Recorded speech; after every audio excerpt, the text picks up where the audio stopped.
political analyst Klaus Jurgens in Innsbruck in Austria. Klaus, thanks very much indeed for making some time to speak to us on this. OK, so European perspective, we know that Turkey will be at the meeting of the G20 countries in Rome. As I've mentioned, COP26 in Glasgow just around the corner. How do you think this particular issue and the way it's blown up will affect how Turkey and the European countries do business going forward?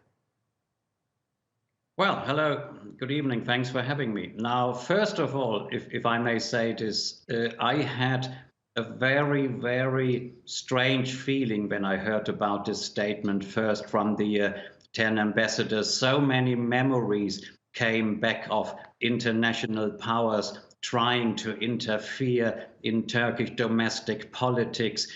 All these memories of 2013 came back when, in particular abroad, and not only in Turkey, a number of people intent of toppling a democratically elected government were going to hijack environmentally protesters and turning it into a kind of semi-coup attempt. And everything like this came back to me, and I said, oh my goodness, please, everyone be careful, be on the alert, what is going on? Now, I would Unfortunately, sense seems to have prevailed.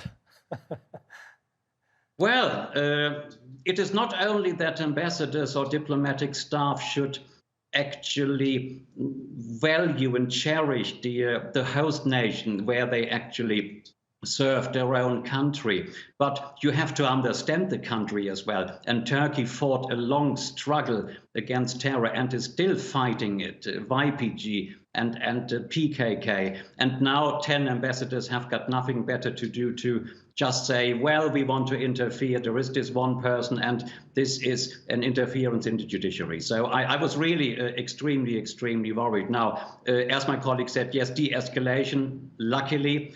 Now, the long-term relationship, I think Turkey showed its strength in a very diplomatic manner. It says, look, friends, this is too much. We cannot continue like this. I think I heard about the preparations, for example, for the Turkish pavilion in Glasgow. It is going extremely well. Turkey will show a positive force of strength, development, innovation, ready for business, democracy. No better place than the Turkish pavilion to show this up.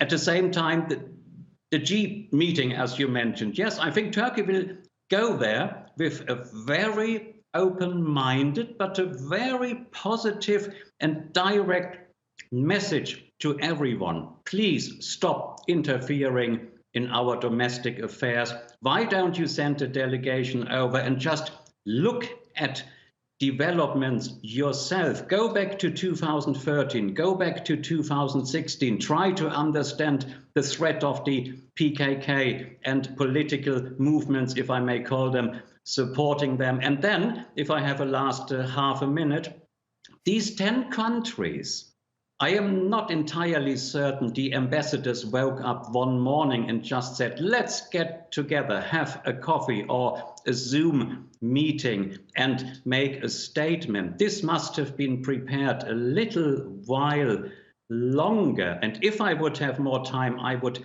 point not a finger, but I would ask some questions. What is the role of Sweden in all this? Because I was researching quite a bit about the foreign minister of that fine nation making public statements in favor of certain political movements which are not necessarily regarded as democratic forces by the vast majority in Turkey. Now, who started this initiative? This is my question. And yes, I must ask the playing devil's advocate question.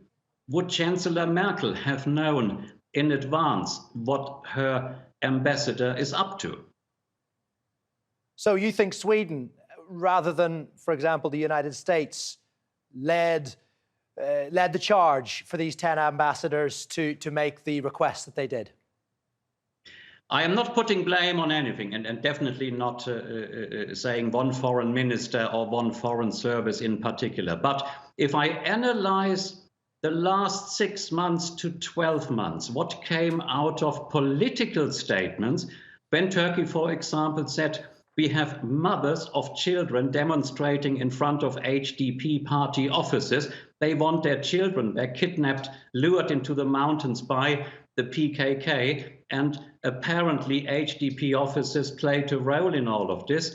And there were comments from, in particular, one country, and photos even aired online of a minister meeting representatives of that party as if it is an old pensioners' tea-drinking club and we need friendly diplomatic relations.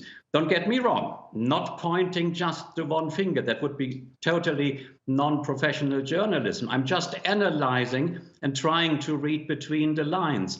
Yes, indeed, I do not think it was an initiative that originated stateside. I would be rather surprised. Some very interesting thoughts there, plenty to unpack, but we will have to leave it there. Klaus Jurgens joining us from Austria. Thank you very much.